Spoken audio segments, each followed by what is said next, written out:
तुमचा ATM pin या नंबरचा असेल तर तुमचा अकाउंट रिकामी होणार।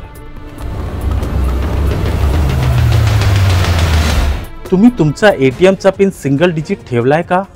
किंवा पिन लक्षात राहावं म्हणून तुम्ही जन्म तारीखचा वापर करताय तर सावधान, कारण सायबर चोरटे तुमचा एटीएम पिन हॅक करू शकतात।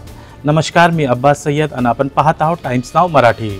सायबर सिक्युरिटी एक्सपर्ट मते 1 2 3 4 हा जगातील सर्वाधिक वेळा वापरला जाणारा पिन आहे। यासोबत 00 1 1 1 2 2 2 3 3 3 12 12 11 11 22 22 असे पिन सहज पद्धतीने हॅक केले जाऊ शकतात। इतकंच नाही तर तुमची जन्मतारीख, मोबाईल नंबरचे शेवटचे 4 अंक पिन म्हणून वापरले जाणे सर्वाधिक धोकादायक आहे, कारण ही माहिती सहज पद्धतीने पब्लिक डोमेनच्या माध्यमातून मिळू शकते। यासोबत अनेक जण एटीएम पिन साठी गाडीचा नंबर वापरतात, पण ते देखील सर्वाधिक हॅक झाल्याचं उदाहरण आहे।